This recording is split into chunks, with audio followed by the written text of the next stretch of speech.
bienvenidos a Diario de Cuba. Esto es Los Puntos a las IES, un programa semanal que esta vez habla de Venezuela, trata de la situación de Venezuela en estos momentos y los pongo un poco en contexto, ¿no? A finales de abril, el presidente interino de Venezuela, Juan Guaidó, fue expulsado de Colombia tras su intento de participar en la conferencia que convocó el gobierno del presidente Gustavo Petro para hablar de la situación política de Venezuela, en donde, bueno, asistieron representantes de muchísimos países, de la Unión Europea.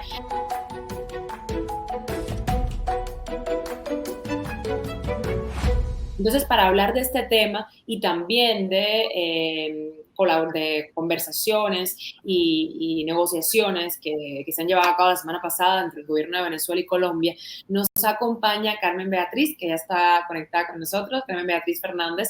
Ella es experta venezolana en comunicación política, profesora en la Universidad de Navarra en España y también está conectada con nosotros. Muchas gracias. Piero Trepigione, no sé si pronuncié bien ahí tu apellido.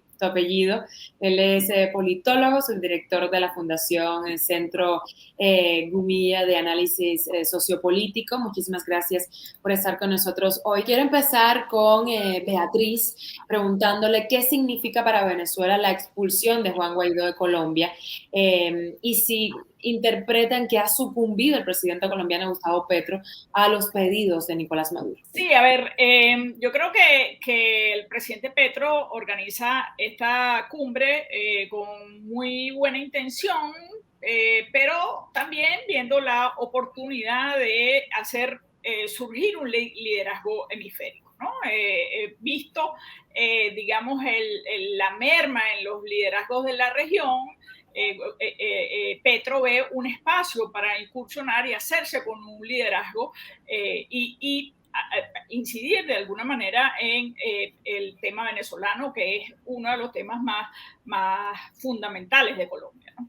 Entonces, Petro sin duda vio como su fiesta, digamos, toda una gran fiesta montada con la presencia de estos 20 representantes de alto nivel, algunos cancilleres, con el representante Borrell. Sin duda, esa gran fiesta pues estuvo ensuciada, digamos, con los reflectores puestos sobre Guaidó. Eso molestó a Petro, claramente molestó a la Cancillería de Petro y pasó lo que pasó. Pues sin duda fue un timing o un momento, una actuación deliberada del propio Guaidó o sea, pasó lo que Guaidó de alguna manera estaba buscando que pasara, ¿no? O sea, ese hacerse el centro de la discusión cuando él no tenía arte ni parte, ¿no? Entonces, bueno, yo creo que hay que entender la postura de Petro, no justificarla, pero se entiende en ese marco, ¿no? Y en ese mismo marco, yo creo que la cita de Petro evidenció que el problema venezolano no era probablemente tan sencillo como lo veía Petro, ¿no? Entonces Petro inculpa o el gobierno colombiano inculpa a Guaidó de sabotear o dice que Guaidó intentó sabotear la cumbre, cosa que puede ser verdad, pero quien en realidad sabotea la cumbre es el propio Maduro, digamos, y las dificultades que pone el propio gobierno de Maduro de volver a la cita de México, que es el espacio natural de la negociación, ¿no? Y en ese estado las cosas están. Esa cumbre de Petro tenía sentido o el juicio que se emite alrededor de la cumbre de si fue exitoso o no tiene que ver con si el gobierno Maduro vuelve a la mesa de negociación de México. Esa es la prueba de fuego del éxito de esa cumbre, ¿no? Y por ahora no parece que esté de ánimo de volver, ¿no? Sí, estaremos pendientes del resultado, ¿no? de todo este proceso. Piero, hace una semana se produjo pues, conversaciones, negociaciones entre los gobiernos de Venezuela y Colombia, y los puntos que se pusieron sobre la mesa fueron, bueno, la posibilidad de elecciones libres en Venezuela, con un acuerdo entre el oficialismo y la oposición, el levantamiento de las sanciones, el descongelamiento de fondos venezolanos que en el exterior, que estamos hablando de miles de millones de dólares. Entonces, ¿cuáles son los posibles escenarios que se abren en Venezuela tras estas conversaciones, negociaciones, y cuáles fueron las conclusiones de estos encuentros? Es un primer esfuerzo, es lo primero que hay que destacar. En lo personal yo valoro también, al igual que Carmen Beatriz, digamos, este esfuerzo que está llevando a cabo el presidente de Colombia, Gustavo Petro, que, digamos, más allá de cualquier trasfondo político, ideológico, me parece que está anclado más a un tema de complementariedad económica, vinculación histórica, y de necesidad mutua como dos países con una historia en común y con intereses en común, afectados por el tema de la polarización ideológica desde hace algún tiempo para acá. No es un esfuerzo que pudiera rendir sus frutos inmediatamente por lo complejo de la situación y el cúmulo de actores involucrados, tanto internamente, binacionalmente, hablando de Colombia y Venezuela en particular, sino también geopolíticamente, globalmente, es decir, el interés de la Unión Europea, el interés de los Estados Unidos, entre otros factores que tienen vinculación con el caso venezolano.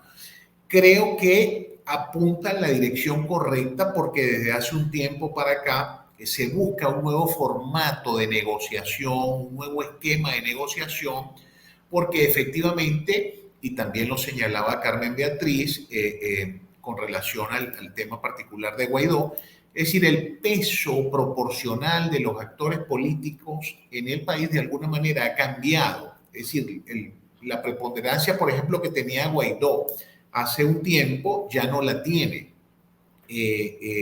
Entonces, digamos, se busca volver a un esquema de negociación que efectivamente puede rendir sus frutos en el mediano y largo plazo.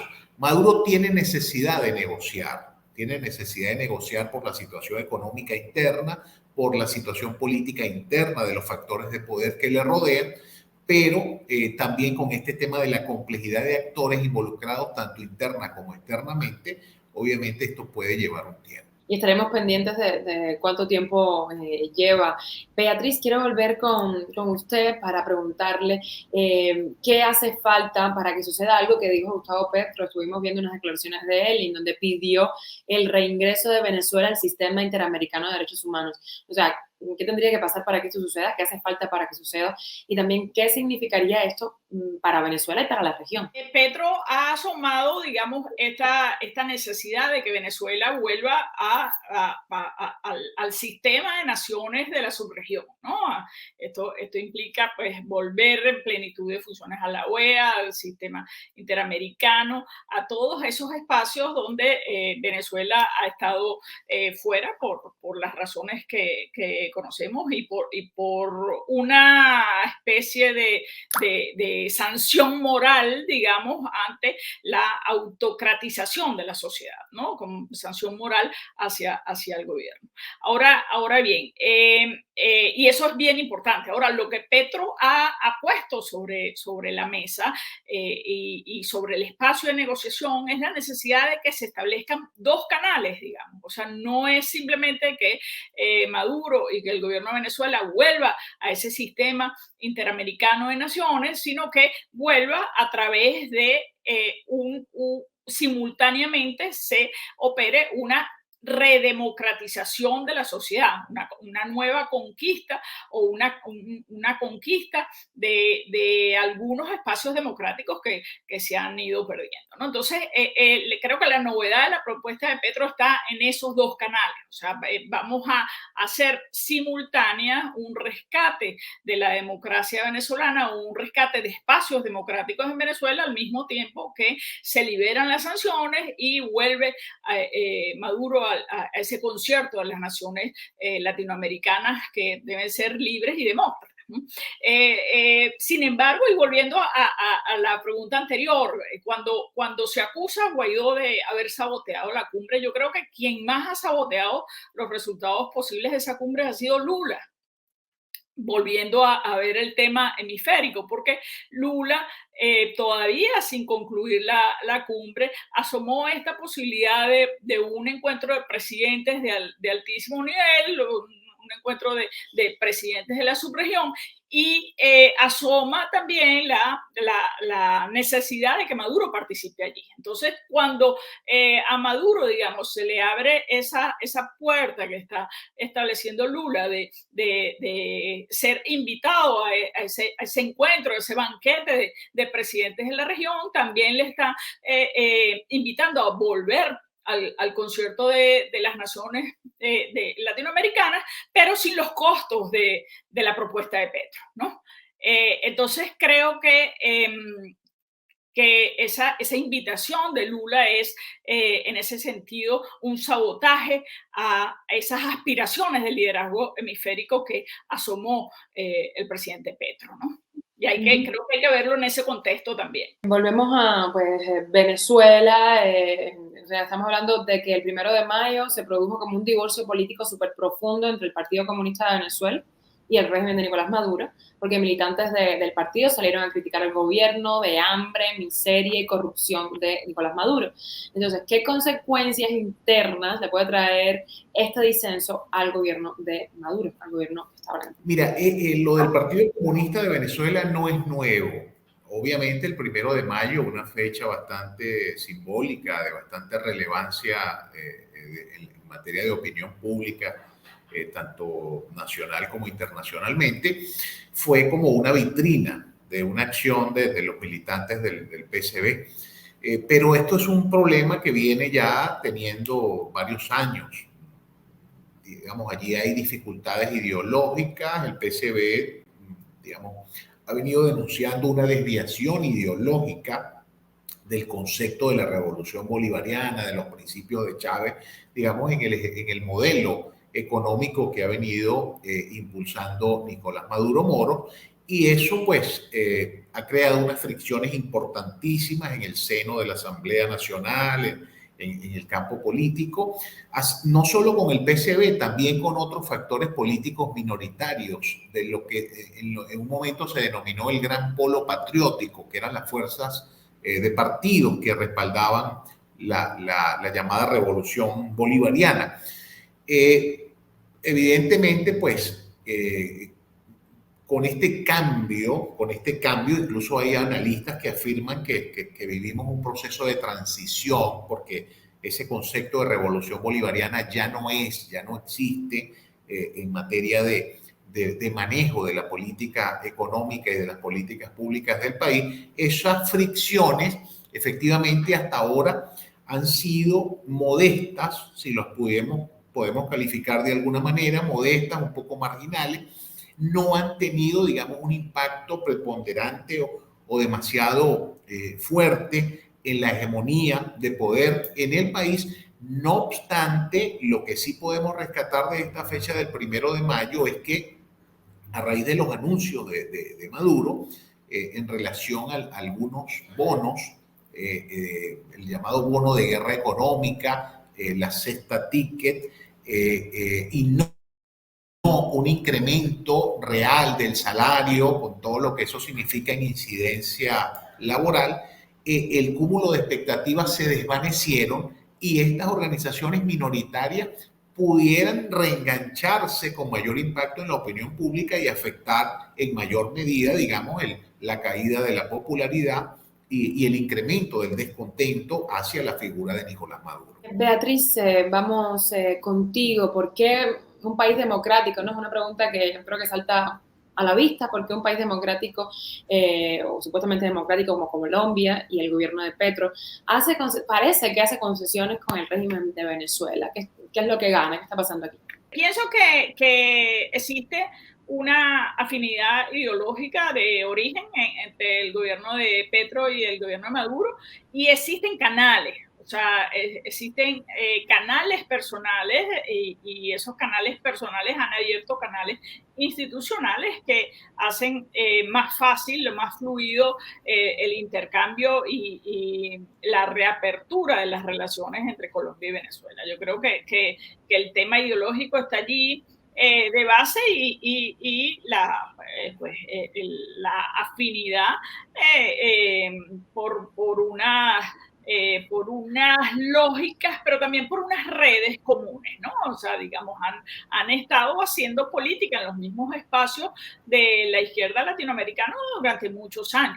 Ahora, hay unas diferencias muy notables entre Petro y Maduro, sin duda, o como las hay entre el presidente Boric y Maduro, ¿no? O sea, son presidentes que vienen de la izquierda y que son demócratas, ¿no?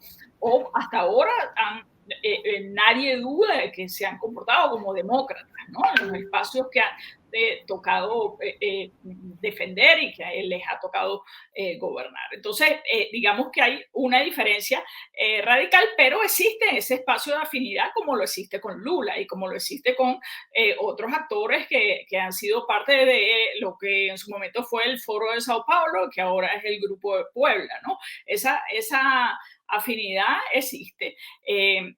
Ahora, ¿será motivo suficiente esa afinidad para lograr que Maduro vuelva a un espacio de negociación que rescate algunos espacios democráticos para Venezuela? Bueno, probablemente no, probablemente hacen falta unos incentivos más claros y creo que en ese sentido de los incentivos y desincentivos a su vez está la posibilidad de la liberación de algunas sanciones o la suavización de algunas sanciones, ¿no? En este sentido, pues no es solamente la zanahoria, sino es la zanahoria y el garrote lo que podría estar funcionando, ¿no? O sea, hay afinidad ideológica, hay unos puentes, hay unas conexiones interpersonales que son valiosas, pero lo fundamental es cuáles son los incentivos que los actores tienen para sentarse en un espacio de negociación donde está cediendo algo.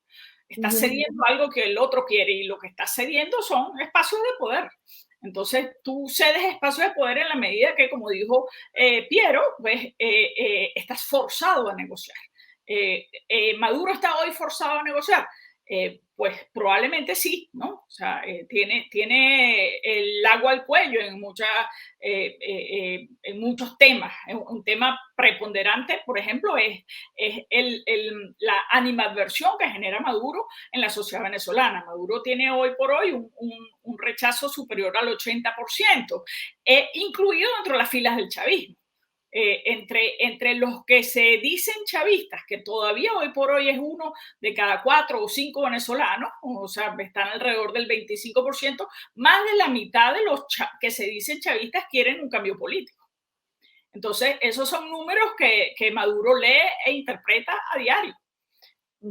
Y todo eso sumado a una situación de incapacidad de gobierno efectivo por distintos temas, por los temas económicos, por los temas de las sanciones, como ellos aducen, pero fundamentalmente por un tema de las propias incapacidad para el ejercicio del gobierno. Piero, hablando bueno, de este rechazo que tiene Nicolás Maduro entre los ciudadanos venezolanos, ahora mismo, si te pregunto, ¿quién podría ser el sucesor más probable de Nicolás Maduro y qué menos conflicto también trajera, ¿no? En el país? ¿Quién te viene a la mente? Excelente tu pregunta. Y bueno, Carmen Beatriz acaba de asomar unas cifras que son las que efectivamente se manejan en Venezuela. Es decir, Nicolás Maduro tiene una influencia hoy por hoy sobre máximo un tercio de la población, un 30% de la población, digamos, trabajando ciertos esquemas, lo cual para ganar una elección presidencial es complicado siempre y cuando tengas una fragmentación enfrente de ti, que es lo que ha venido ocurriendo. Es decir, la oposición venezolana tiene una variopinta oferta electoral que en este momento quien está mejor está alrededor del 15-16% de intención de voto. Si tú sumas todas las intenciones de voto de candidatos de la oposición, evidentemente superan a Nicolás Maduro en esa intención de voto. El tema es que hasta ahora está fragmentado.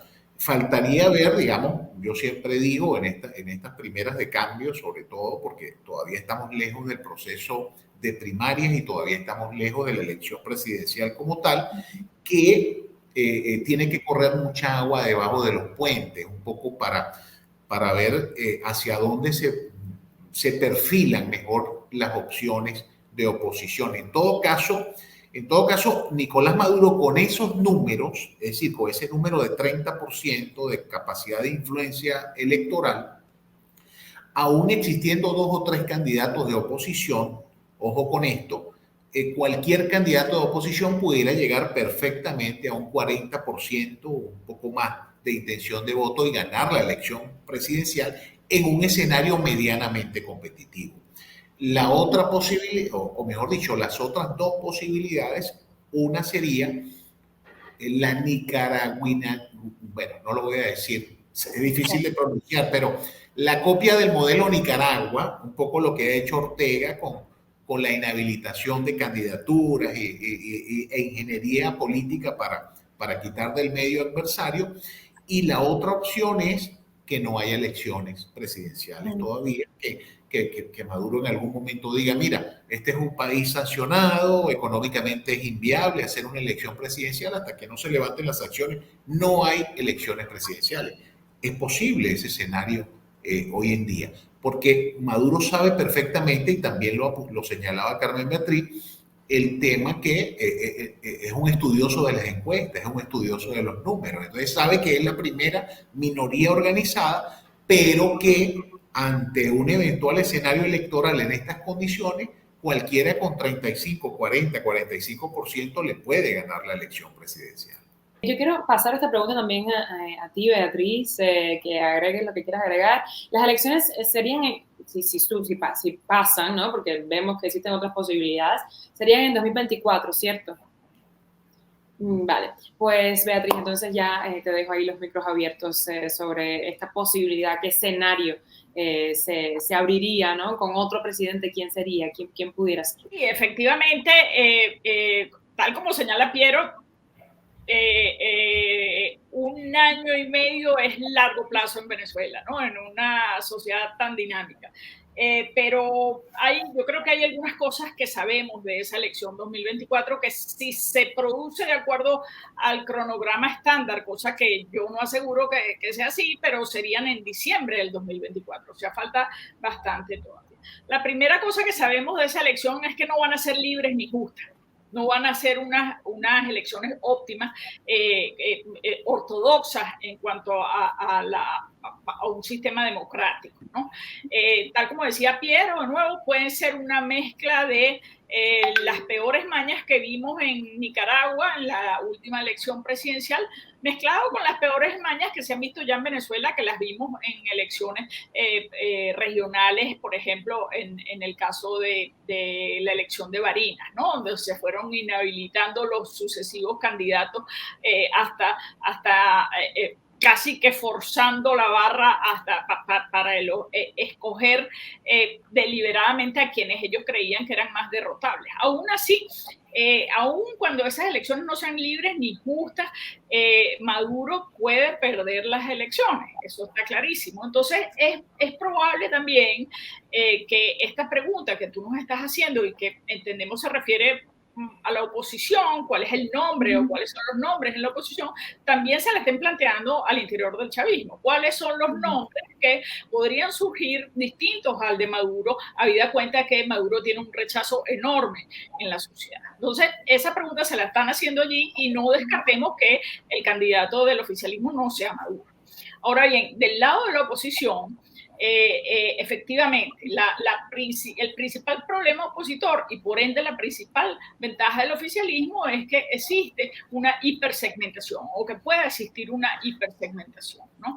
Entonces, en ese escenario, que tú tienes 10 candidatos, digamos, y 3 o 4 candidatos importantes, pues la primera minoría aun cuando tenga un 25%, pues puede hacerse con una elección. eso ha pasado, ¿no? ¿Qué es lo que está previsto? Lo que está previsto es que se celebre una coalición entre las principales fuerzas opositoras y se conduzca una elección primaria. De esa elección primaria, pues saldría un candidato que tendría el aval de las principales fuerzas opositoras, sin descartar que haya otros candidatos alternativos que surjan por fuera, ¿no? Creo que es un poco calcado a lo que estamos viendo en Turquía hoy, que Turquía va a elecciones en primera vuelta el 14 de mayo y Erdogan ha sido el hombre fuerte de Turquía y un presidente que ha ido apostando a secuestrar los espacios democráticos de la sociedad. Hoy en día, aún con todo el poder de Erdogan, aún con haber apresado a tantos políticos, aún habiendo sometido a la sociedad a restricciones en la libertad de expresión, hoy en día pareciera que Erdogan puede perder esas elecciones. Erdogan no solamente es él, sino que ha usado, digamos, la candidatura de otras alternativas opositoras, entre comillas. Todo eso, digamos, son parte del manual del buen dictador. Y eso lo está haciendo Erdogan, lo ha hecho Maduro, lo ha hecho casi que el maestro ha sido Ortega, ha sido el autor del manual. Entonces, todas esas cosas vamos a verlas. Y sabemos que vamos a verlas. Lo importante es prepararse para ellas y ver cómo se le hace frente.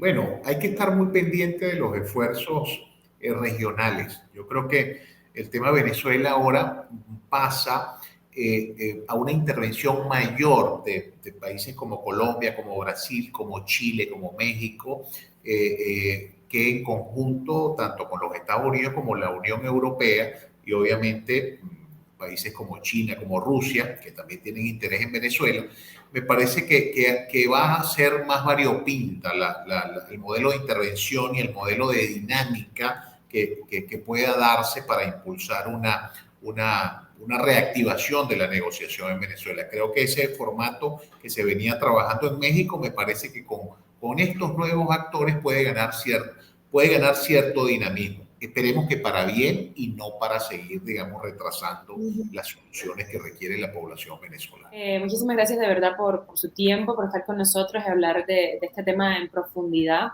Nosotros aquí en Diario de Cuba, en los Puntos a las Sillas, nos mantenemos en contacto y bueno, deseamos lo mejor, por supuesto, para Venezuela. Estaremos muy pendientes.